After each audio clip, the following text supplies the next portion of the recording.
Climate huckster Al Gore is training activists in Minnesota to block a Canadian pipeline. What does Catherine McKenna have to say about her good buddy Al Gore working to sabotage the Canadian economy? Not much of anything. Last week in Minnesota, Al Gore flew into town on a private jet to help train an army of the dangerously ill-informed on the ground to block Line 3, an Enbridge pipeline that brings Canadian oil to markets in the United States. Now, according to an article about the training session in the Minnesota Post, Gore was in Minneapolis for 3 days to train activists in his Climate Reality Project, a non-profit focused on building political support to address climate change. On Friday, he gave a presentation similar to the one in his famous 2006 movie, An Inconvenient Truth. Gore, who won a Nobel Peace Prize in 2007 for his work to increase awareness of climate change, painted a dire picture of a world hammered by climate change-fueled storms with further disasters on the horizon. I predict Line 3, especially now after the intervention of Al Gore, is going to become embroiled in Dakota Access Pipeline-style protests in opposition to the construction of Line 3, especially now that the Democrat governor, Tim Walz, is also opposed to the pipeline. And who could forget how those Dakota Access Pipeline protesters left an environmental catastrophe in their wake after they finally went home to wherever they came from. The protesters abandoned burned out cars, burned out construction equipment, their tents and hovels, and even their pets when they were finally forced to disperse.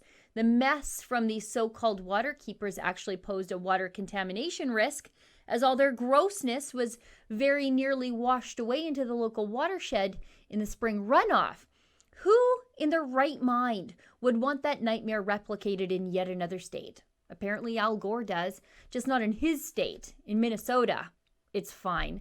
Now, according to a spokesperson for Enbridge, in a statement of fact that nobody seems to be disagreeing with, not even Al Gore, Minnesotans consume more than 12.8 million gallons of petroleum products every day, and Minnesota relies on imports to meet its energy needs.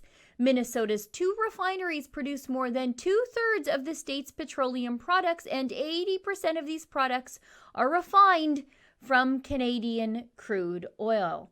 And yet, here comes some rich Hollywood kook flying into town on his luxury private jet to tell those Minnesotans they don't need those jobs, they don't need that tax base, and they don't need this oil. This is Hollywood liberal colonialism telling middle America what they can and can't do for work. Line 3 started operation in 1968. It runs from Hardisty, Alberta to Superior, Wisconsin. But it's aging and corroding, as all aging things do, and so the company wants to replace the old line to prevent a spill, which is something I thought environmentalists on the left tell me they care about. Time is running out on Line 3 to be replaced. Do you know who's been notably silent about the high-profile opposition to Line 3? That would be the government that approved Line 3. Line 3 was one of the 2 pipelines approved by Justin Trudeau's government, along with the Kinder Morgan Trans Mountain pipeline expansion. Of course, neither one of these projects has been completed or, for that matter, even started yet. This Canadian pipeline project, worth billions and billions of dollars, is under attack by Hollywood and Al Gore and activists on the ground in Minnesota. Where are the Liberals to defend this already approved, privately owned Canadian project? They're muzzled, but they muzzled themselves. Want to do a fun experiment? Just Google Catherine McKenna, Al Gore, and see what you get. You'll see years of working together and speaking at events and backslapping and congratulating and watching movies full of lies together about how bad fossil fuels are if you and I use them, but they're not bad if Al Gore and McKenna use them. It's okay for them to jet around the world. It's just fine. The Liberals now can't say anything against Al Gore and his ignorant attacks on Alberta oil. After years of holding Al Gore up as some sort of climate scientist and pipeline technical expert, how can the Liberals undermine the credibility they gave him now? Gore is either an expert or he isn't.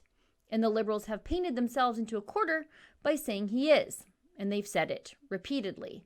And like always, you know who pays the price for these liberal mistakes and all their canoodling with Hollywood? The Canadian economy.